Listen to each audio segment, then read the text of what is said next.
नमस्कार दर्शक बंधु करेन्ट अपडेट्स को आपनको स्वागत। चलंतु नजर देबा देशर किछि मुख्य खबर उपरे। राज्यवासी उद्देश्य रे मुख्यमंत्री वार्ता। स्वास्थ्यकर्मी बड़ घोषणा कले मुख्यमंत्री। कोरोना चिकित्सा बेले जीवन गले परिवार वर्गों को मिलिबो 50 लाख टंकार सहायता। सेमानंकु राज्य सम्मान रे सम्मानित कराजिबो।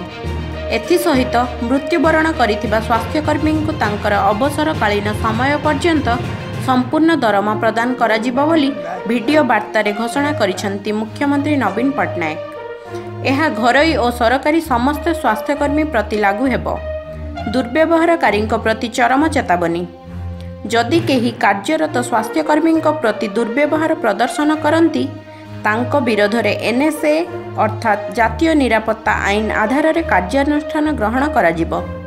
एही समान सुविधा सुजोग कोविड-19 चिकित्सा काम नियोजित आशा दीदी और अंगनवाड़ी कर्मी को मध्य मिलिबो।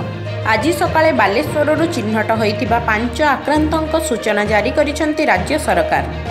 एही 5 जण आक्रांत समस्त गतकाली चिन्हट होइतिबा आक्रांतक निकट संपर्कीय।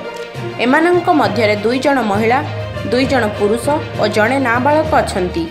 एही 2 महिलांक बयस 34 वर्ष नाबालकर बयस 12 होइतिबा बेले अन्य 2 जनकर बयस यथाक्रमे 26 और 38 वर्षर बोली जना पड़ी। आज 5 जनों को मिसाई बालेश्वर आक्रांत संख्या 8 को छुईला। राज्य में कोरोना पॉजिटिव 79 से आज आउ 5 जन कोरोना सुस्थ हेले। वर्तमान राज्य में मोट 29 जन सुस्थ होइछंती एवं 48टी सक्रिय मामला रही। वर्तमान हस्तगत होइथिबा तथ्य अनुसार ओडिशा रे आउ जणे कोरोना रोगी मृत्यु होइछंती। से पश्चिमबंगरू आसी भुवनेश्वर रे चिकित्सित हेउथिले। कोरोना महामारी समय रे लोकमानंकु स्वास्थ्यगत सूचना देबा लागि सरकार 104 नंबर टोल फ्री नंबर जारी करिसेंती। ता छड़ा बाहर राज्यरू आसीथिबा लोक भी एही नंबर को फोन करी निजको पंजीकरण करि परिबे। किछि लोक फोन करी एहार मजा नेउछंती।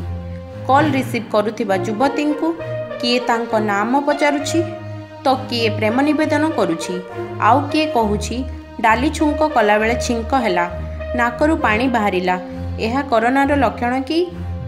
सेहीपरि कोरोना भୟରେ मते निद हेउनी मु काले कोरोना आक्रांत होइजिबि कि घरे बसी चिड़चिड़ा लागुछि। एहीपरि प्रश्न पचारुथिबा लोकंक संख्या बढ़िबारे लागिछि।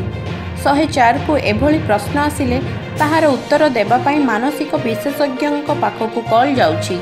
लोके भूली जाउछंती जे कॉल करिला मात्रे तांकर लोकेशन और नंबर उभय ट्रेस हेउछि। राष्ट्रपति भवन पर लोकसभा सचिवालय रे पहुंचिला कोरोना। पॉजिटिव चिन्हट होइतिबा व्यक्ति जनक हाउसकीपिंग कार्य करंती।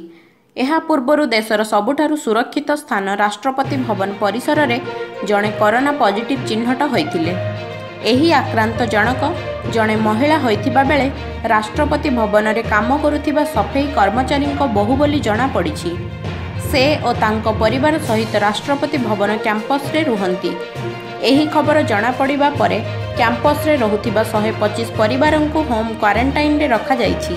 तेबे लोकसभा सचिवालय कर्मचारी बाबदरे तथ्य जना पड़ी नाही।